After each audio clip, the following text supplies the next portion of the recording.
નમસ્કાર વિદ્યાર્થી મિત્રો, ફરી એકવાર હું સમીર પટેલ આપ સર્વ વિદ્યાર્થીઓનું હાર્દિક સ્વાગત કરું છું. સૌપ્રથમ તો આજના જન્માષ્ટમી પર્વ નિમિત્તે સર્વ વિદ્યાર્થીઓ અને તેમના પરિવારજનોને હાર્દિક શુભકામનાઓ પાઠવું છું. તો આજે આપણે વાત કરીશું ધોરણ 12ના ચેપ્ટર નંબર 2 દ્રાવણોની અંદર ખૂબ જ અગત્યનો ટોપિક જે લાસ્ટમાં આપેલો છે ચેપ્ટરની, અસામાન્ય મોલર દળની વાત કરીશું. અસામાન્ય મોલર દળ અને સામાન્ય મોલર દળ, જેને કે normal molecular mass and abnormal molecular mass જેને કરીને ઓળખવામાં આવે છે. તો એ શું છે મિત્રો, ચેક કરીએ આપણે. ચાલો, તો અહીંયા બનાવી રાખ્યું છે તમારા માટે કે ભાઈ 3 પ્રકારના મેં કોલમ દોરી રાખ્યા છે, કારણ કે 3 પ્રકારની ઘટનાઓ થતી હોય છે દ્રાવણની અંદર. તો આ 3 મેં અલગ રાખ્યા છે: ગ્લુકોઝ, સુક્રોઝ અને યુરિયા. આ બાજુ મેં રાખ્યા છે NaCl, KCl, BaCl2 અને FeCl3. આ બાજુ મેં રાખ્યા છે બેન્ઝોઇક એસિડ, એસિટિક એસિડ અને ત્રીજું છે ફિનોલ. બરાબર, હવે વારાફરતી ચેક કરીએ આપણે. તો જ્યારે તમે ગ્લુકોઝ છે, સુક્રોઝ છે, યુરિયા છે, એ બધા કાર્બનિક અણુઓને તમે જ્યારે પાણીમાં નાખો, પાણીમાં ઓગાળો એને તમે, તો એનું દ્રાવણ તૈયાર થશે. તો એની અંદર શું થાય છે એક્ઝેક્ટ? તો આપણે આયનીકરણની વાત કરીએ. બધાની અંદર અમુકમાં આયનીકરણ થશે, અમુકમાં નહીં પણ થાય. તો અહીંયા આયનીકરણ નહીં થાય ગ્લુકોઝનું. તો ગ્લુકોઝનો સપોઝ ધારો કે આવો કોઈ કણ છે, તો પાણીમાં નાખ્યા પછી એ કણ એટલો જ રહે, એનું આયનીકરણ થશે નહીં. બરાબર છે? તો આ વસ્તુ તમારે યાદ રાખવાની બધા માટે, ગ્લુકોઝ, સુક્રોઝ અને યુરિયા માટે. હવે અહીંયા આપણે ચેક કરીએ તો આ બધા પદાર્થો આયનીય પદાર્થો છે. આયનીય પદાર્થો એટલે વિદ્યુત ધનમય અને વિદ્યુત ઋણમય તત્વોના બનેલા છે. આગળ સોડિયમ છે વિદ્યુત ધનમય, પાછળ વિદ્યુત ઋણમય. એટલે આ બધા પદાર્થો આયનીય ગુણધર્મ ધરાવે. આ બધા પદાર્થને જ્યારે પાણીમાં ઓગાળવામાં આવે, સપોઝ કે આપણે NaCl ઓગાળીએ છીએ, તો NaClની અંદર શું થશે? આને આપણે જવા દો. આપણે NaCl ઓગાળીએ છીએ તો શું થશે? Na પ્લસ અને Cl માઇનસ એમ 2 કણો બનશે. એટલે અહીંયા આપણે ચેક કરીએ, ધારો કે NaClનો કણ છે, તો એક કણ Na નો બનશે પ્લસનો અને બીજો બનશે Cl માઇનસનો. આ 2 કણો બનશે. એ જ રીતે BaCl2 તો Ba+2નો એક બને, Cl -1ના 2 બને, એટલે ટોટલ 3 કણ બને એમાં. આની અંદર 3 ક્લોરાઇડ આયન, એક Fe+3, એટલે ટોટલ 4 આયન બનશે, એટલે 4 કણ બનશે. આની અંદર 2 બન્યા. તો અહીંયા કણોની સંખ્યા વધતી જશે. તો આ બીજા પ્રકારનું આયનીકરણ વાત કરીએ આપણે આ બધાની અંદર. હવે ચેક કરીએ આગળ બેન્ઝોઇક એસિડ. બેન્ઝોઇક એસિડને આપણે વાત કરીએ, ધારો કે આ એક બેન્ઝોઇક એસિડ છે. હવે આ બધા જે કાર્બનિક દ્રાવકમાં ઓગાળવામાં આવે ત્યારે આ ઘટના બનતી હોય છે. ચેક કરવાનું છે આપણે, યાદ રાખવાનું છે કે જ્યારે કોઈ પદાર્થ, આ બધા જે છે એમને કાર્બનિક પદાર્થની અંદર, એટલે કે બેન્ઝીન જેવા કાર્બનિક દ્રાવકની અંદર ઓગાળવામાં આવે ત્યારે આ પ્રકારની ઘટના બને છે. તો શું થશે? તો બેન્ઝોઇક એસિડના સપોઝ 2 કણ છે અહીંયા, તો બંને કણ ભેગા થઈ જશે. અહીંયા આપણે બેન્ઝીન મીડિયમ તરીકે રાખીએ છીએ, તો બંને કણ ભેગા થઈને આ રીતે યુગ્મ બની જશે. એટલે અહીંયા 2 કણો નાના હતા, એમાંથી એક મોટો કણ બની જશે. તો કણોની સંખ્યા શું થાય આપણે જોઈએ, પણ આ ઘટના આપણે આમાં થશે. હવે એનું કારણ એક્ઝેક્ટ શું છે? તો બેન્ઝોઇક એસિડને આપણે દોરીએ તો આ રીતે દોરાશે. બેન્ઝીન ઉપર C ડબલ OH આપણે આ રીતે લખીએ છીએ. તો આ બેન્ઝોઇક એસિડનો એક અણુ છે, બીજો અણુ આ રીતે હશે.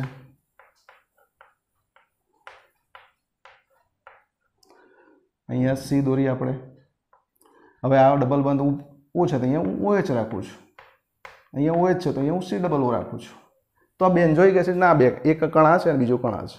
તો બંને વચ્ચે હાઇડ્રોજન બંધ બનશે, કારણ કે આ ઓક્સિજન પર વિદ્યુત ઋણમય અને હાઇડ્રોજન વિદ્યુત ધનમય છે. અહીંયા આ રીતે હાઇડ્રોજન બંધ બનશે. તો ટૂંકમાં આ બંને કણો ભેગા થઈને એક કણ બની ગયો. તો આને આપણે દ્વિઅણુ બન્યો કહીશું. બરાબર છે? અહીંયા ટુકડા થશે. તો આ ઘટનાઓ આવી દ્રાવણમાં 3 પ્રકારની આપણે કલ્પના કરી શકીએ અને એને વિચારી શકીએ આ રીતે. તો હવે શું થયું? તો હવે આપણે આ ઘટનાને શું કહેવું? તો આની અંદર તમારે કંઈ થતું નથી. આની વાત પછી કરું. પહેલાં આની અંદર શું થયું? તો અહીંયા ટુકડા થઈને કણો બન્યા, સંખ્યા વધી. એટલે આ ઘટના બની અને વિયોજન કહેવામાં આવે છે, જેને આપણે ડિસોસિએશન કહીશું. કણોની સંખ્યા વધશે. ચલો અહીંયા શું થયું? અહીંયા બેમાંથી એક બની ગયું એટલે જોડાયા બધા અણુ, એટલે એને સુયોજન કહેવામાં આવે છે, જેને એસોસિએશન તરીકે આપણે ઓળખીએ છીએ. હવે આની અંદર કશું થયું નથી એટલે આપણા બંનેમાંથી કંઈ નથી થયું, એટલે વિયોજન પણ નથી થયું અને સુયોજન પણ નથી થયું. એ રીતે આપણે સિમ્બોલિક લખી રાખીએ છીએ. અને સમજાય છે ને મિત્રો? આ રીતે તો અસામાન્ય મોલર દળ ક્યાં આવશે એ આપણે જવાનું છે, પણ એ એક્ઝેક્ટ આપણે જોવા માટે આ ત્રણ ઘટનાઓની કમ્પેરિઝન કરવી પડે. આપણે ઘણા બધા સૂત્રો જોયા એના, પણ સૂત્રમાં પછી આપણે સુધારો કરવો પડશે. એ આપણે જાણવા જઈ રહ્યા છીએ. ચલો, તો હવે અહીંયા શું થયું ભાઈ? ગ્લુકોઝ, સુક્રોઝ અને યુરિયાની અંદર આપણે વિચાર્યું કે કણો એટલા ને એટલા જ રહે. તો અહીંયા આપણે કણની સંખ્યા આપણે ચેક કરીએ તો અહીંયા કણોની સંખ્યા તેટલી જ રહે, જેટલી હશે તેટલી જ રહેશે. અહીંયા વિયોજનની અંદર કણોની સંખ્યા વધી રહી છે. જુઓ, 1 માંથી 2 થઈ ગયા એટલે કણોની સંખ્યા શું થશે? અહીંયા વધશે. સમજાય છે મિત્રો? વિયોજન થશે જ્યારે તો કણોની સંખ્યા વધે છે. હવે અહીંયા શું થાય છે? 2 કણ ભેગા થઈ ગયા અને 1 કણ બની ગયો મોટો. તો number of particles, number of અંદર જે મોલેક્યુલ્સ જે જોડાયા એ ઘટી ગયા. એટલા માટે એને શું કહીશું? સુયોજન કહીશું. સુયોજન થાય તો કણોની સંખ્યા શું થશે મિત્રો? ઘટે છે. તો આ વસ્તુ થઈ ગઈ. ચલો, હવે તમે જે અણુભાર માપો છો પ્રાયોગિક પદ્ધતિથી, તો એની પણ આપણે વાત કરીએ. જો પ્રાયોગિક પદ્ધતિઓ મેં લખી રાખી છે કે આપણે 4 પ્રકારના સંખ્યાત્મક ગુણધર્મો જોયા. પહેલો છે બાસ દબાણમાં થતો ઘટાડો, એટલે કે ત્યાં રાઉલ્ટ્સનો નિયમ આવશે. રાઉલ્ટ્સના નિયમનું સૂત્ર આપણને ખ્યાલ છે, P10 માઇનસ P1/P10 W2, એટલે કે દ્રાવ્યનું વજન અપોન દ્રાવ્યનો અણુભાર, અને દ્રાવકનું અણુભાર અપોન દ્રાવકનું વજન. તો આ જે છે M2 એ આપણે ગણવા જઈએ અને ગણી એને કરતાં બનીને શોધી કાઢીએ પ્રયોગ કરીએ તો જે M2 આવશે કયો આવશે? પ્રાયોગિક આણ્વિક દળ આવશે. બીજી મેથડ છે ઉત્કલન બિંદુ ઉન્નયન. આપણે પ્રાયોગિક આણ્વિક દળ કેટલી રીતે શોધી શકીએ એની વાત કરી દઈશું ફટાફટ. બીજી મેથડ જોઈએ આપણે ઉત્કલન બિંદુ ઉન્નયન પદ્ધતિ, જેની અંદર તમારું સૂત્ર આ છે. એમાં તમે M2 ને કરતાં બનાવી દો જે દ્રાવ્યનો અણુભાર છે, તો એ દ્રાવ્યનો અણુભાર તમે પ્રાયોગિક પદ્ધતિ શોધ્યો કહેવાશે. અહીંયા ઠાર બિંદુ અવનયન આપ્યું છે, તો આમાં પણ તમે M2 ને કરતાં બનાવી દો તો આ પદ્ધતિ અણુભાર શોધવાની, પ્રાયોગિક અણુભાર શોધવાની કઈ પદ્ધતિ થશે મિત્રો? ઠાર બિંદુ અવનયન પદ્ધતિ થશે. ચોથી પદ્ધતિ છે અભિસરણ દબાણ માપન પદ્ધતિ. અભિસરણ દબાણ માપન પદ્ધતિની અંદર સૂત્રમાં તમે અહીંયા M2 ને તમે કરતાં બનાવશો તો તમે અભિસરણ દબાણ માપન પદ્ધતિથી પ્રાયોગિક રીતે આણ્વીય દળ શોધ્યો કહેવાશે. તો આ પદ્ધતિઓ થઈ ગઈ પ્રાયોગિકની. હવે અહીંયા પ્રાયોગિક પદ્ધતિથી તમે જે અણુભાર શોધો એ કોનામાં સાચો આવશે અને કોનામાં વેરિએશન આવશે એ જોઈએ. તો અહીંયા તમારો કણોની સંખ્યા તેટલી જ રહે છે. હવે આપણે જોયા હતા સંખ્યાત્મક ગુણધર્મો. સંખ્યાત્મક ગુણધર્મો જેને આપણે ક્વોલિટેટિવ પ્રોપર્ટીઝ તરીકે ઓળખીએ છીએ દ્રાવણોની, તો એ કોના ઉપર આધાર રાખે છે? કણોની સંખ્યા ઉપર. તો અહીંયા કણોની સંખ્યા તેટલી જ રહે છે. એટલે પ્રાયોગિક આણ્વીય દળ અને સૈદ્ધાંતિક આણ્વીય તમે જે શોધશો બંને મેથડથી, આ પ્રાયોગિક આણ્વીય દળ અને અહીંયા સૈદ્ધાંતિક આણ્વીય દળની મેં રીત લખી છે, તો બંને સરખી આવશે. તો અહીંયા બંને વચ્ચે = મૂકી દઉં છું, બરાબર છે? અહીંયા શું થશે? હવે કણોની સંખ્યા વધી, કણો નાના થઈ ગયા, કણોની સંખ્યા વધે એટલે તમારું શું થશે? પ્રાયોગિક આણ્વીય દળ તમારું જે આવશે એ ખરેખર ઓછું આવશે. ધારો કે NaCl નું 58.5 આવવું જોઈએ તો એની જગ્યાએ એનું ઓછું આવશે, બરાબર છે? ચલો, તો આ રીતે પ્રાયોગિક આણ્વીય દળ ને જેને આપણે અસામાન્ય આણ્વીય દળ કહીએ છીએ, તો અસામાન્ય આણ્વીય દળ અને આ સામાન્ય આણ્વીય દળ કહેવાય. તો સૈદ્ધાંતિક કરતાં પ્રાયોગિક આણ્વીય દળ અહીંયા ઓછો આવશે. ચલો આમાં ચેક કરીએ આપણે. તો અહીંયા તમારે કણોની સંખ્યા 2 જોડાઈને 1 બને છે, એટલે કણો અંદર મોટા થઈ ગયા છે, કણોની સંખ્યા ઘટી રહી છે. હવે કણોની સંખ્યા ઘટે તો આપણા સંખ્યાત્મક ગુણધર્મો કણો ઉપર આધાર રાખે છે. તો આ બધાના કિસ્સામાં શું થશે મિત્રો? તમારો અણુ મોટો થઈ ગયો છે, બરાબર? કણોની સંખ્યા ઓછી થઈ ગઈ છે એટલે તમારો પ્રાયોગિક આણ્વિક દળ મોટો આવશે, ગ્રેટર દેન સૈદ્ધાંતિક આણ્વિક દળ આવશે. તો આ ઘટનાઓ અહીંયા આપણે સમજ્યા, બરાબર છે. તો હવે આપણે અહીંયા કરેક્શન કરવાનું રહેતું નથી, કારણ કે અહીંયા તો બધું ઓકે જ છે. તો આ બધા દ્રાવણો જ્યારે બનાવો ત્યારે તમારો આણ્વીય દળ અસામાન્ય આવશે નહીં, પણ એ સામાન્ય જ આવશે, અથવા તો બંને સરખા જ કહેવાય. તો હવે તકલીફ ક્યાં પડે છે ભાઈ? જ્યારે દ્રાવ્યના કણોનું દ્રાવકની અંદર વિયોજન થાય કાં તો સુયોજન થાય ત્યારે આપણે સાચો અણુભાર શોધી શકતા નથી. પ્રાયોગિકવાળો તમે આજે શોધ્યો, આ તમે અહીંયા શોધ્યો, તો બંને કિસ્સામાં વેરિએશન આવશે. એટલા માટે જ એને શું કહેવામાં આવે છે? અસામાન્ય મોલર દળ કહેવામાં આવે છે. એબનોર્મલ મોલર માસ કહીશું. હવે આપણે એને નોર્મલ કરવું હોય તો શું કરવું પડે? તો વૈજ્ઞાનિક વોન્ટહોફ હતા, જેમને એક અવયવ શોધ્યો અને એ અવયવ વડે તમારે અણુભારને ગુણી કાઢવાનો. એટલા માટે મેં ગુણશો તો પાછું એનું કરેક્શન થઈ અને એ પાછું સામાન્ય આણ્વીય દળ બની જાય. તો વોન્ટહોફ અવયવ શોધવાની એમને રીત આપેલી આ રીતે. હા, તો જોઈએ.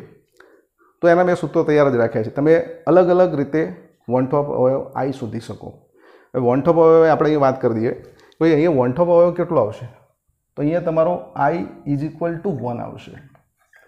એટલે તમારો જે અણુભાર આવ્યો એને 1 વડે ગુણવો પડે, કારણ કે એમાં કોઈ ફરક પડતો નથી. એટલે 1 વડે ગુણશો એટલે જે હશે એ જ રહેશે.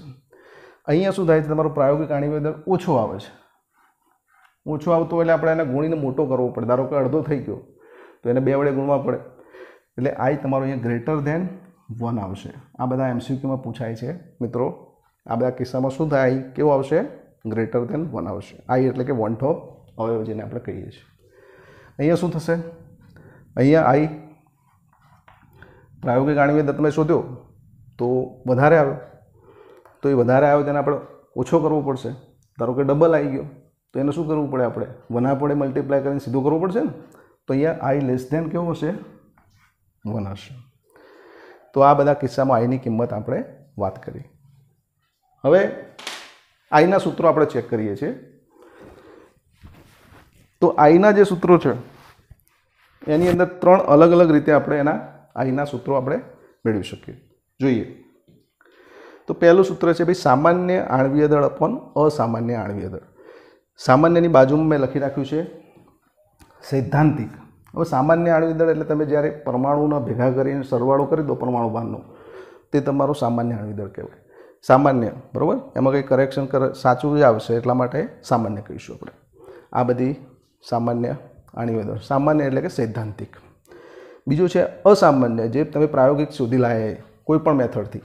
આ ચારમાંથી ગમે તે એક મેથડથી શોધી લાયા, અહીંયા મૂકવાનો એનું આણ્વીય દળ. એ બંનેનો ગુણોત્તર લેશો એટલે તમારે આઈ મળી જશે. ચલો, આ આણ્વીય દળની વાત કરી. હવે ધારો કે બીજી રીતે શોધવું છે તો સંખ્યાત્મક ગુણધર્મના પ્રાયોગિક મૂલ્યો. તો સંખ્યાત્મક ગુણધર્મો અહીંયા કેવો છે? બાશ દબાણમાં ઘટાડો, અહીંયા છે ઉત્કલન બિંદુમાં વધારો, ઠાર બિંદુમાં ઘટાડો અને અભિસરણ દબાણ. તો આ 4 ગુણધર્મો આપણા સંખ્યાત્મક કહેવાય. તો જે તમે સંખ્યાત્મક ગુણધર્મ શું શોધી લાયા એનું પ્રાયોગિક અહીંયા મૂલ્ય ઉપર મૂકવાનું છે. અહીંયા પ્રાયોગિક નીચે છે, અહીંયા ઉપર રાખવાનું છે.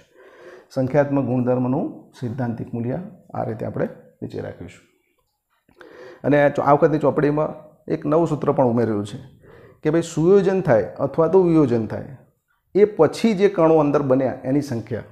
એટલે અહીંયા ધારો કે કિસ્સામાં 2 ઉપર આવશે અને સુયોજન વિયોજન પહેલાં કણની સંખ્યા. તો એ પહેલાં કેટલા હતા? 1. તો ઉપર 2 આવે, નીચે 1 આવે, એટલે NaClના કિસ્સામાં આઈ કેટલો આવશે? 2 આવશે.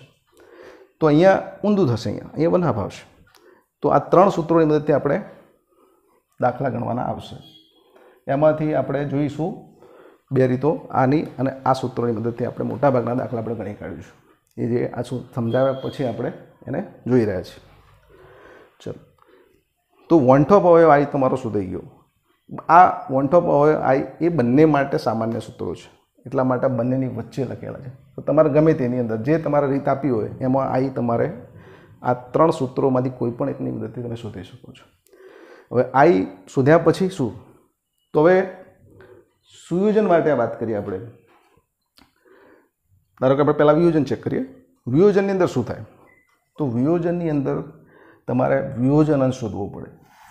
તમારે ચેક કરવાનું ભાઈ પરીક્ષામાં તમારો દાખલો જે છે એ દાખલો તમે જોશો તો તમને ખ્યાલ આવી જશે કે ભાઈ આમાં સુયોજન થાય છે કે વિયોજન થાય છે. જો તમારું વિયોજન થતું હોય તો પછી તમારે વિયોજન અંશ ફાઇન્ડ કરવો પડે, અને તમારે જો સુયોજનની ઘટનાવાળો દાખલો હોય તો એની અંદર તમારે સુયોજન અંશ તમારે શોધવો પડે. એટલે બંનેમાંથી એક જ હશે તમારો દાખલો હશે તો ધારો કે આપણે વિયોજન અંશ છે, વિયોજન થાય છે, આમાંથી કોઈ ઉદાહરણ આપ્યું છે તમારા દાખલામાં, તો અહીંયા તમારે વિયોજન અંશ શોધવા માટે વિયોજન અંશને આપણે આલ્ફા કહીએ છીએ. તો આલ્ફાનું સૂત્ર અહીંયા તૈયાર રાખ્યું છે, જે આપણે વન ટોપ હવે શોધ્યું તો એ i -1. અહીંયા i વધારે છે 1 કરતાં, એટલે iમાંથી 1 બાદ કરશું, નીચે n-1. તો n એટલે શું? તો nનો મતલબ આપણે એવું કરવાનું કે જો વિયોજન થતું હોય તો વિયોજિત થતા અણુઓની સંખ્યા અથવા તો આયનોની સંખ્યા અહીંયા 2 આવશે, અને જો સુયોજન થતું હોય તો સુયોજિત થતા અણુઓની સંખ્યા, તો અહીંયા 2 અણુ જોડાય છે, દ્વિમર બને છે, ડાયમર બને છે, તો અહીંયા n = 2 આવશે. તો સમજાઈ ગયું મિત્રો n કેવી રીતે લેવાનો? ધારો કે આ કિસ્સો છે FeCl3, તો એની અંદર ટોટલ Fe+3નો એક અણુ બને છે, આયન બને છે, અને 3 ક્લોરાઇડ આયન બને છે, તો ટોટલ કણો 4 બને. તો તમારા વિયોજિત થતા અણુ આયનો 4 છે કણો, તો એ તમારે એ કિસ્સામાં અહીંયા 4 આવશે. મોટાભાગે આપણે દ્વિઅણુવાળા દાખલા અહીંયા સુયોજનમાં હોય છે, તો n બરાબર મોટાભાગે દાખલામાં આપણે 2 આવતો હોય છે. તો આ થઈ ગયું. હવે આ વાત કરી રહ્યા છીએ આપણે વચ્ચેની કોલમને, તો એ વિયોજનની અંદર વિયોજન અંશ જોયું. હવે વિયોજન અંશ પછી એક આગળનું એક સૂત્ર આવે છે કે જે એસિડનો વિયોજન અચળાંક Ka કહે છે. બેઝનો પણ આવે, પણ આપણે મોટાભાગના એસિડની વાત આપેલી છે, તો Ka અથવા તો Kb પણ લખી શકાય. તો જે તમે આલ્ફા શોધ્યો, આ ધ્યાન રાખો, i પહેલાં શોધવાનો હોય, i ઉપરથી આલ્ફા શોધાય અને આલ્ફા ઉપરથી Ka શોધાય. તો તમારા પરીક્ષામાં Kaનો દાખલો પૂછ્યો હોય તો તમારે શું કરવું પડે? i પણ શોધવો પડે, આલ્ફા પણ શોધવો પડે, અને છેલ્લે એમાં મૂકી અને Ka શોધવાનું. તો Kaનું સૂત્ર અહીંયા આપણે જોઈશું, આપણે સંતુલનની અંદર પણ આવતું હતું. Ka એટલે એસિડનો વિયોજન અચળાંક કહીએ છીએ આપણે, A ફોર એસિડ છે, તો C⁴/1 - આલ્ફા. આ સૂત્રમાં મૂકી દેશો તો તમારે K આવી જશે. ચોપડીમાં આ સૂત્ર આપ્યું નથી આ વખતે, પણ તમે આ સૂત્રથી એકદમ સરળ રીતે ગણી શકો છો. જ્યાં C બરાબર મોલર સાંદ્રતા મૂકવાની છે. C એટલે શું છે ભાઈ? દ્રાવણની મોલારિટી જે આવે તમને આપી હશે, અથવા તો તમને વજન આપ્યું હોય એના ઉપરથી મોલર સાંદ્રતા જે છે તમારી એ મૂકી દેવાની છે, મોલર સાંદ્રતા મૂકવાની છે. આલ્ફા તમે શોધી કાઢ્યું છે. હવે ઘણા કિસ્સામાં તમારે Kaમાં નીચેનો જે આલ્ફા છે એને અવગણવાનો હોય છે, કારણ કે આની કિંમત બહુ ઓછી હોય 1ના સાપેક્ષમાં, એટલે તમે નીચેવાળો જે ભાગ છે એને અવગણી શકો, એટલે ખાલી C⁴ જ રહે. તો Ka બરાબર C⁴, અને તમે આલ્ફા આ રીતે પણ શોધી શકો છો ઊંધું, અમુક દાખલામાં એ રીતે આપેલા હોય છે. તો આટલા સૂત્રો તમારે એપ્લાય કરવાના રહેશે. તો ફરીથી એકવાર જોઈ લઈએ. જ્યારે આપણે દ્રાવ્યને દ્રાવકમાં ઓગાળીએ તો 3 પ્રકારની આપણે વાત કરી. એવા દ્રાવણો બનશે કે જેની અંદર દ્રાવ્યોનું સુયોજન પણ નહીં થાય અને વિયોજન પણ નહીં થાય. તો એવા ગ્લુકોઝ, સુક્રોઝ અને યુરિયા યાદ રાખશું કે જેની અંદર પ્રાયોગિક આણ્વિક દર, સૈદ્ધાંતિક આણ્વિક દર સમાન આવશે. એટલે કે આઈનું મૂલ્ય, વન ટોપ અવયવનું મૂલ્ય એક જ આવશે. એટલે આની અંદર આપણે બહુ મગજમારી રહેતી નથી. અસામાન્ય આણ્વિક દર ક્યારે આવશે? જ્યારે વિયોજનની ઘટના બને અથવા તો સુયોજનની ઘટના બને. તો અહીંયા પ્રાયોગિક આણ્વિક દળ જ્યારે વિયોજન થાય છે તો પ્રાયોગિક તમે પદ્ધતિથી માપો છો, આ 4 પદ્ધતિ દ્વારા કોઈ પણ એકથી, તો એ તમારો પ્રાયોગિક આણ્વિક દર કેવો આવશે? ઓછો આવશે. સૈદ્ધાંતિકની આટલી રીતો છે, સૈદ્ધાંતિકની રીતો પણ વાત કરી દઉં તો પ્રાયોગિક પરમાણુ દળને તમે પહેલાં આણ્વિક સૂત્રમાં મૂકી દો. ધારો કે NaClનો શોધવું છે તો Na ના 23 અને Clના 35.5 મૂકી દો તમે, તો 58.5 આવ્યો તમારો સૈદ્ધાંતિક આણ્વિક દળ આવ્યો. સૈદ્ધાંતિક આણ્વિક દળમાં પ્રયોગ કરવાનો ના હોય, ખાલી તમારે ટેબલ પર બેસી અને 2 કેલ્ક્યુલેટરની કિંમત મૂકી દો એટલે તમારો સૈદ્ધાંતિક આવી જાય. જ્યારે પ્રાયોગિકમાં શું થાય? તમારે પરસેવો પાડવો પડે, એમાં પ્રયોગ કરવો પડે, કેલ્ક્યુલેશન કરવું પડે, વજન કરવું પડે, અમુક પેરામીટર માપવા પડે. તો આ પ્રાયોગિક પદ્ધતિ છે. સૈદ્ધાંતિક આણ્વિક દળ બીજી રીતે પણ શોધાય.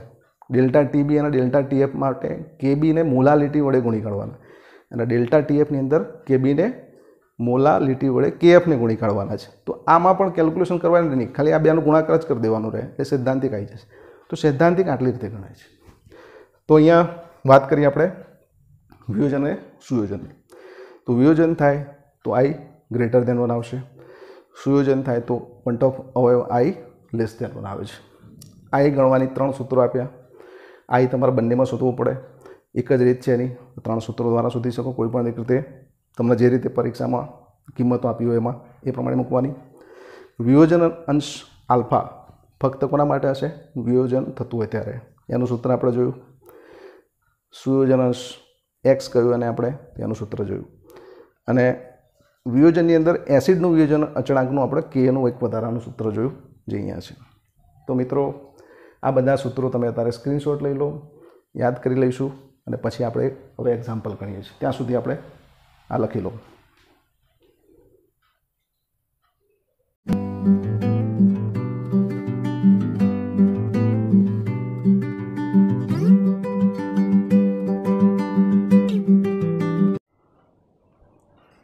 વિદ્યાર્થી મિત્રો, આપણે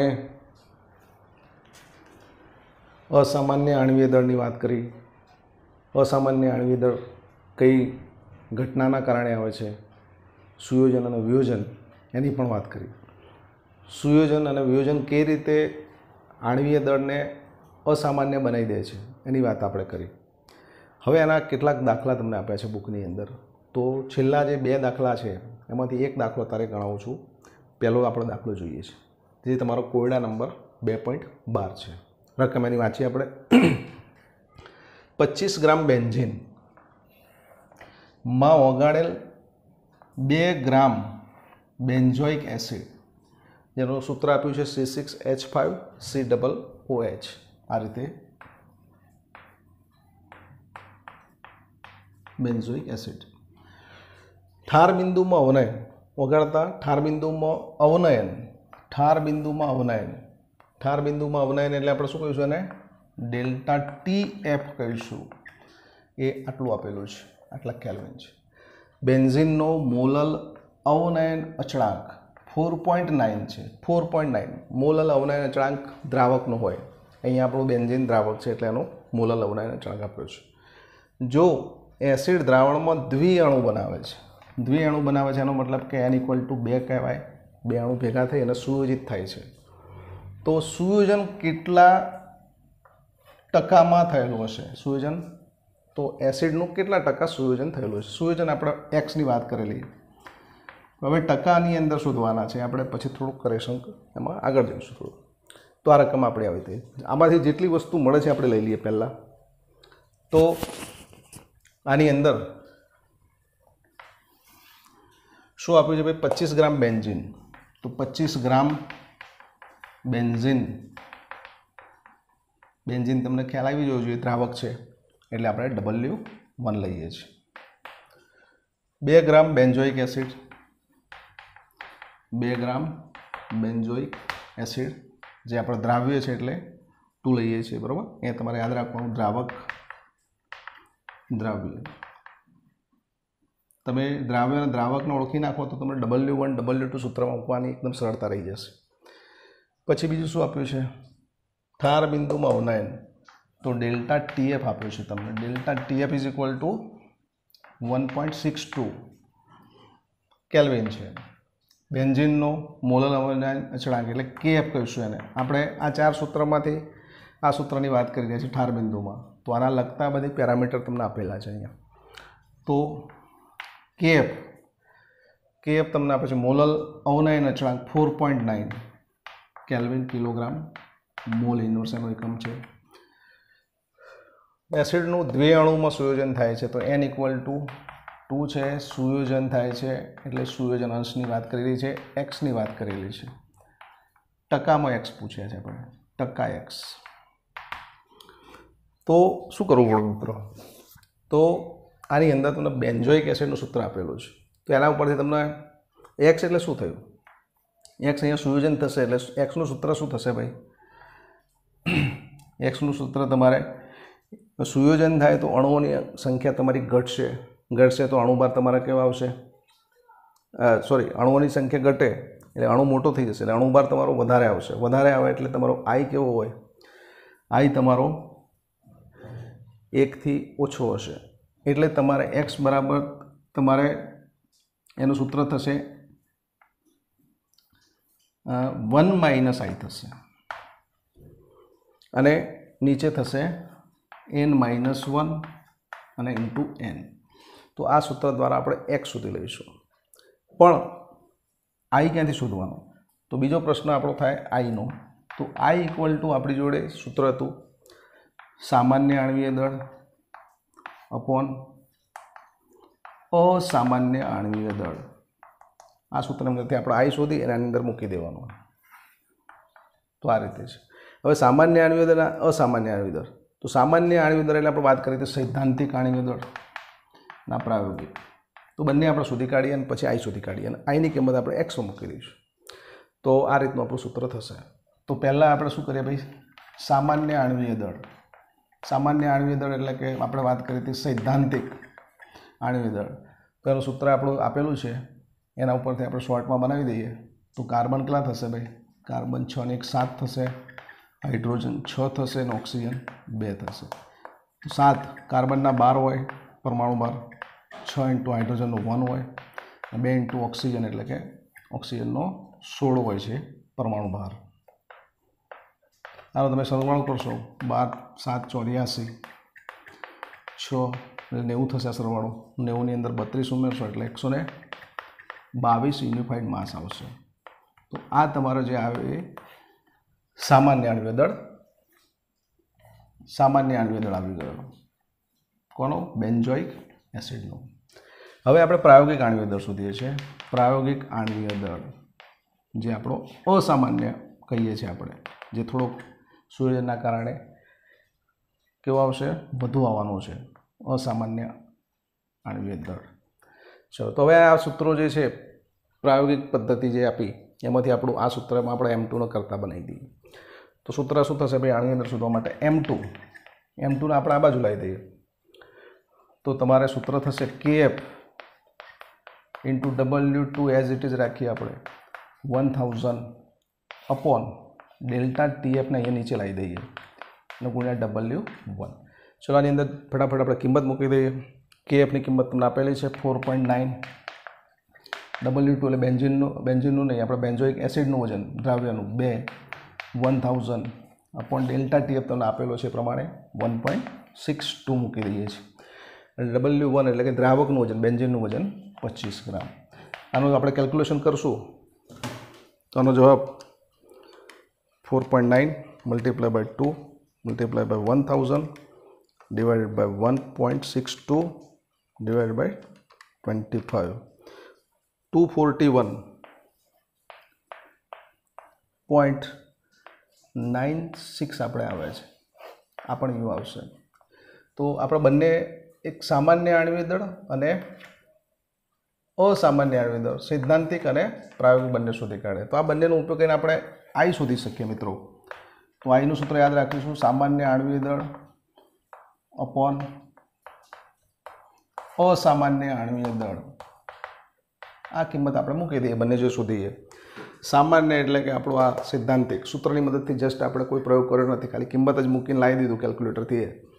તો એ તમારા 122 છે અને નીચે 241.96. તો આઈ તમારે આવશે ઓછો આવશે 1 કરતાં. કેમ? 122, કારણ કે અહીંયા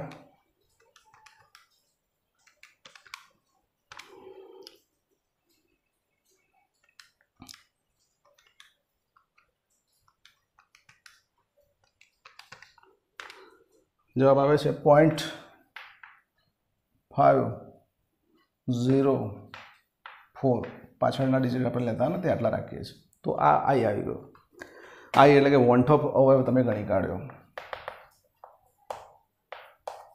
હવે સુયોજન થાય તો સુયોજન અંશનું આપણે ડાયરેક્ટ સૂત્ર આપણે યાદ રાખવાનું કહેલું છે આરોગ્ય. તો એક્સનું સૂત્ર મૂકીએ આપણે. સૂત્ર આપણે સુયોજન અંશ ડાયરેક્ટ લખી દઈએ છીએ. એક્સ ઇઝ ઇક્વલ ટુ શું થશે ભાઈ? હવે જો આ સૂત્રમાં કદાચ ભૂલ થઈ હોય તો તમને અહીંયા પકડાઈ જશે. જો તો તમારે અહીંયા આઈ તમારો કેવો આવવો જોઈએ? 1 થી નાનો જ આવવો જોઈએ કે જવાબ માઇનસ ના હોઈ શકે. તો 1 માંથી આપણે કેટલા બાદ કરીએ? 0.504.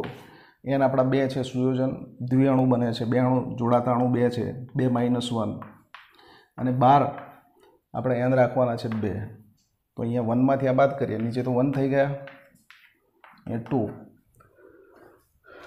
1 માંથી બાદ કરી નાખીએ, 1 - 0.504 એટલે 0.496 આવે છે. એને મલ્ટીપ્લાય બાય 2 કરી દઈએ એટલે 0.992 આવે જવાબ આનો. 0.992 આ એક્સ આવ્યો. હવે એક્સ એટલે શું હોય છે? સુયોજન અંશ. ધારો કે એક અણુ હોય તો કેટલા ભાગ એનું સુયોજન થાય? તો 1.992નું સુયોજન થાય છે એમ કહેવાય. એક અણુમાંથી આટલા અણુ, ધારો કે 10 અણુ હોય તેમાંથી 9.92 થશે. 100 અણુ હોય તો 99.2 અણુનું સુયોજન થશે એમ. તો સુયોજન અંશ તમારો જે છે એ એકમાંથી હોય. તો એકમાંથી આટલું તો 100 એ કેટલા? તો તમારે સુયોજનના અંશ ટકા આવી જશે. તો સુયોજન ટકા કેટલા થશે? ખાલી આને વડે ગુણી કાઢવાના છે એટલે તમારે 0.992 × 100 એટલે તમારે આવશે 99.2% સુયોજન થાય છે. એનો મતલબ કે 0.8 અણુ જે છે 0.8% એ સુયોજન પામતા નથી. તો મિત્રો આ દાખલો સરસ રીતે ગણી કાઢો, સમજી કાઢો. આવા દાખલા બેઠા તમારા બોર્ડની અંદર પૂછાતા હોય છે. ઓકે, પછી આગળ જઈએ. આ દાખલો લખી કાઢો.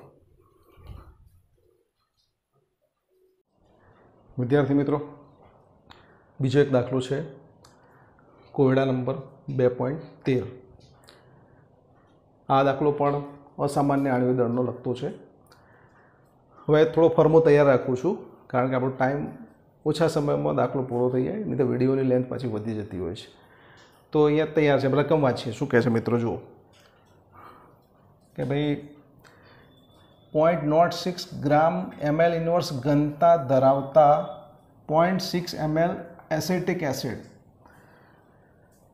ને 1 લિટર પાણીમાં ઓગાળવામાં આવ્યો. ઠાર બિંદુમાં અવનયન થયું, જે તમને આપ્યું છે. કેટલું આપ્યું છે? 0.0205 સેલ્સિયસ અવલોકિત થયું. વનઠોપ અવયવ એટલે કે તમારે આઈ શોધવાનો છે. અને બીજું એસિડનો વિયોજન અચળાંક કે કહીશું એને, અને એસિડ એટલે કે એ શોધવાનો છે. તમને પાણીનો કેએફ દાખલામાં ચોપડીમાં આપ્યો નથી, પણ તમારે કેએફ પરીક્ષાની અંદર આપશે. પાણીનો મોલલ અવનયન અચળાંક 1.86 ફિક્સ હોય છે. કેલ્વિન કિલોગ્રામ મોલ ઇન્વર્સ એનો એકમ હોય છે. હવે આપણે રકમમાંથી શું મળે છે આપણને એ સાઈડમાં લખી દઈએ પહેલાં. હવે જો એસિટિક એસિડ એ આપણો દ્રાવ્ય થશે. એસિટિક એસિડનું સૂત્ર તમારું આપેલું છે CH3COOH. આપણને એસિટિક એસિડનું સૂત્ર ખબર છે. ઇથેનોઇક એસિડ અને IUPACમાં કહે છે. એની વજન નથી આપ્યું, પણ તમને ડેન્સિટી આપી છે. ડેન્સિટી કેટલી આપી છે ભાઈ? 1.06 ગ્રામ ml ઇન્વર્સ. અને એ ઘનતા ધરાવતું જે એસિડ છે, એસિટિક એસિડ, એના કદ આપ્યું છે V 0.6 ml. એટલે વજન નથી આપ્યું, પણ આ બંને એસિટિક એસિડ જે છે આટલું કદ એ આટલી ડેન્સિટી ધરાવે છે. એટલે આના ઉપરથી આપણે વજન મળી જશે. તો W2 શોધી કાઢીએ. આ આપણું દ્રાવ્ય છે. પાણી આપણું દ્રાવક થશે. 1 લિટર પાણીની વાત કરીએ આપણે, તો પાણી આપણું દ્રાવક છે જેનું કદ 1 લિટર છે, એટલે કે 1000 ml કહેવાય. અને વજનમાં કહીએ તો 1000 ગ્રામ પણ કહેવાય. પાણીની ઘનતા 1 હોય છે, આપણને ખ્યાલ છે મિત્રો. તો પાણીનું વજન આપણે અહીંયા જે વજન આવશે W2, તો એ પાણીનું વજન આપણે દ્રાવક છે એટલા માટે 1 કહીશું. આ દ્રાવક છે. આ બંનેનો ગુણાકાર કરી એટલે આ ml અને ml ઇન્વર્સ કટ થઈ જશે, એટલે સીધું વજન આવી જશે. એટલે વજન તમારે એસિટિક એસિડનું ઇનડાયરેક્ટલી તમને આપેલું છે, તો આપણે 1.06 મલ્ટીપ્લાય બાય 0.6 કરી નાખશું, એટલે ઘનતા ગુણ્યા કદ એટલે દળ મળી જશે. તો 1.06 × 0.06 કરશો તમે એટલે 636 ગ્રામ આવશે. આ તમારા દ્રાવ્યનું વજન છે. એસિટિક એસિડ આપણો દ્રાવ્ય છે. હવે આપણે ક્લિયર રહીશું કે ભાઈ એસિટિક એસિડને પાણીમાં નાખવાનો છે. જો એસિટિક એસિડને તમે બેન્ઝીનમાં નાખ્યો હોત તો એ સુયોજન કરો, અહીંયા આપણું વિયોજન થાય છે. એટલે MCQની પણ અંદર ધ્યાન રાખજો. પરીક્ષામાં એસિટિક એસિડ જો બેન્ઝોઇક એસિડ એસિટિક એસિડને પાણીમાં હોય તો એ વિયોજન થાય, અને જો એસિટિક એસિડ જો બેન્ઝીનમાં ઓગાળ્યો હોય તો એનું ડાયમર બનીને સુયોજન થશે. તો અહીંયા આપણા કેસમાં પાણી છે એટલા માટે શું થશે ભાઈ, વિયોજન થશે. એટલે વિયોજન અંશ આપણને આપેલો છે. પાણીનું વજન થઈ ગયું. પછી શું કહે છે, ઠાર બિંદુમાં અવનયન. આનું પૂરું થઈ ગયું આટલું દ્રાવકનું. ઠાર બિંદુમાં અવનયન એટલે ડેલ્ટા TF તમને આપેલું છે. કેટલું છે? 0.0205 અંશ સેલ્સિયસ. હવે ડિફરન્સ હોય તો કેલ્વિનમાં આપ્યો હોય કે સેલ્સિયસમાં આપ્યો હોય એ સરખો જ આવવાનો છે. એટલે તમે આ સૂત્ર ગમે તેમાં મૂકશો તો વાંધો નહીં આવે, તફાવત છે એટલા માટે. તો ડેલ્ટા TF. હવે આ જે TF છે એ મોસ્ટ તમારે ઇમ્પોર્ટન્ટ થઈ જાય કે આ શું આપ્યું તમને. તો આ પ્રયોગ કર્યો આ બધું મિક્સ કરીને અને એના ઉપરથી આટલું અવલોકિત થયું એટલે કે એ પ્રાયોગિક કહેવાય. તો પ્રાયોગિક મૂલ્ય આપ્યું છે, ખાસ યાદ રાખવું. પ્રાયોગિક એટલા માટે કે આ બધું ભેગું કર્યું ને માપ્યું તારે આટલું અવલોકન થયું છે એટલે પ્રાયોગિક મૂલ્ય છે. આગળ KF તમને વાત કરી છે. KF મોલર અવનયન અચળાંક જે પાણી માટે 1.86 હોય છે કેલ્વિન કિલોગ્રામ મોલ ઇનવર્સ. આટલી વસ્તુ તમને આપી છે. શોધવાની શું છે? I એટલે 1/2 હવે શોધવાનું છે. એસિડનો વિયોજનાંક K એ શોધવાનો છે. બરાબર. Kનું સૂત્ર આપણને મિત્રો યાદ છે, C∝²/1 - આલ્ફા. તો અહીંયા આલ્ફા ફાઇન્ડ કરવું પડશે. આ આલ્ફા ક્યારે ફાઇન્ડ થાય? તમે I ફાઇન્ડ કરી શકો. એટલે તમારે જે સિક્વન્સ બનશે તમારે પહેલાં I ફાઇન્ડ કરવું પડશે. આઈમાંથી આલ્ફા કરો અને આલ્ફા ઉપરથી તમે K એ ફાઇન્ડ કરશો તો આ તમારી સિક્વન્સ બનશે અહીંયા. તો ગણતરી માટે આપણે તૈયાર રાખ્યું છે. જો ડેલ્ટા TF એ આપણો સંખ્યાત્મક ગુણધર્મ છે. ઠાર બિંદુમાં અવનયન સંખ્યાત્મક ગુણ જેનું પ્રાયોગિક મૂલ્ય તમને આપેલું છે. તો અહીંયા હું પ્રાયોગિક મૂલ્ય મૂકી દઉં છું. તો એ કિંમત તમને આપી છે. કેટલી છે મિત્રો? 0.0205 અંશ સેલ્સિયસ પ્રાયોગિક મૂલ્ય. ખાસ હવે જો સૈદ્ધાંતિક માટે મેં તમને સૂત્રો આપેલા હતા કે ભાઈ આમાં અત્યારે આ લાગુ પડે છે. તો ડેલ્ટા TF બરાબર KF × M. તો એ સૂત્ર પણ મેં તૈયાર રાખ્યું છે. તો આ તમે સિદ્ધાંતિક ગણશો, આ પ્રાયોગિક તમને મળી ગયો છે. આ બંને વેલ્યુ આમાં મૂકશો એટલે આપણને I મળી જશે. તો એ 1.86. W2 દ્રાવ્યનું વજન આપણે શોધી કાઢ્યું એસિટિક એસિડનું 0.636 સોરી 636. હવે એસિટિક એસિડનો અણુભારની આપણે વાત કરી. એનો અણુભાર તમારે M2 કહીશું અને 60 યુનિફાઈડ માસ આવશે. 60 મૂકી દઈએ અહીંયા 1000. નીચે W1 પાણીનું વજન, દ્રાવકનું વજન 1000 ગ્રામ. આ રીતે આવશે. હવે જે મોલાલિટીવાળું જે ટર્મ્સ છે એની ગણતરી આપણે અલગથી કરશું કારણ કે એની કિંમત અહીંયા C મૂકવાની આવશે આપણે. તો એ તમે ગણતરી કરશો આટલા ભાગની તો તમારે એનો જવાબ આવશે 0.0106. મિત્રો આ કેલ્ક્યુલેશન કરશો એટલે આનો જવાબ આટલો આવશે. આ 4નું મલ્ટિપ્લિકેશન ડિવિઝન કરશો એટલે. હવે આ 1.86 તો છે જ. આ બંનેનું મલ્ટિપ્લિકેશન થઈને તમારો જવાબ એનો આવશે ડેલ્ટા TF સૈદ્ધાંતિક 0.0197 આવશે. અહીંયા લખી દઉં છું 0.0197. સેલ્સિયસમાં આવશે, કેલ્વિનમાં આવશે, આપણે કોઈ ફરક પડતો ડિફરન્સ છે એટલે આપણે સેલ્સિયસમાં જ રાખીએ આપણે. ચલો એ કેલ્વિનમાં આવશે, કંઈ ફરક નથી પડતો. આ બંને સરખા જ કહેવાય કારણ કે ડિફરન્સમાં સરખું જ આવે. સેલ્સિયસનો ડિફરન્સ કરો અને કેલ્વિનનો ડિફરન્સ કરો તો એ વેલ્યુ સરખી જ હોય. ચલો અહીંયા આ બંને કિંમત આ સૂત્રમાં મૂકી દઈએ અને 1/2 હવે આપણે શોધી કાઢીએ. 1/2 અવયવ, 1/2 અવયવ જે I છે અને આપણને ખબર છે વિયોજન થાય છે એટલે I > 1 આવવાનો છે. સંખ્યાત્મક ગુણધર્મનું પ્રાયોગિક મૂલ્ય આપણે જે આપેલું હતું એ 0.0205 અને સૈદ્ધાંતિક મૂલ્ય આપણે જે આ સૂત્રની મદદથી શોધી લાવ્યા આપણે એ આવ્યું 0.0197 આનો ભાગાકાર તમારે આવશે 1.0406 1.0406 છે મિત્રો. એક કરતાં આની વેલ્યુ વધારે આવશે કારણ કે અહીંયા આપણું વિયોજન થાય છે. ચલો આની કિંમત હવે આ વિયોજન અંશવાળા આલ્ફાવાળું સૂત્ર મૂકી દઈએ. તો આની કિંમત આપણે મૂકીએ આપણે જે આપણે શોધી 1.0406 -1 અપોન n આપણા 2 છે કારણ કે વિયોજન થવાનું છે. n એટલે અહીંયા કેવું થશે એસિટિક એસિડ છે ને CH3 COOH પાણીની અંદર એસિટેટ આયન છૂટો પડે CH3 COO minus plus H plus છૂટો પડે એટલે અણુઓની સંખ્યા કેટલી થઈ ભાઈ છૂટા પડતા કણોની સંખ્યા 2 થશે પાણીની અંદર. તો અહીંયા આપણે 2 મૂકશું તો 2 - 1 નીચે 1 થઈ ગયું. આનો જવાબ આવશે 0.0406. તો આ આપણો આલ્ફા શોધાઈ ગયો વિયોજન અંશ. વિયોજન અંશ આલ્ફાની કિંમત આપણે વિયોજન અચળાંકવાળા સૂત્ર મૂકી દઈએ. તો C આલ્ફા સ્ક્વેર 1 - આલ્ફા. હવે C વાત કરી તમને આજે તમે મોલાલિટી સુધી લાયા દ્રાવણની મોલાલિટી એસિટિક એસિડની જે ઓગાળવાથી બની એ તમારી C કહેવાય. એટલે C લખું છું અહીંયા.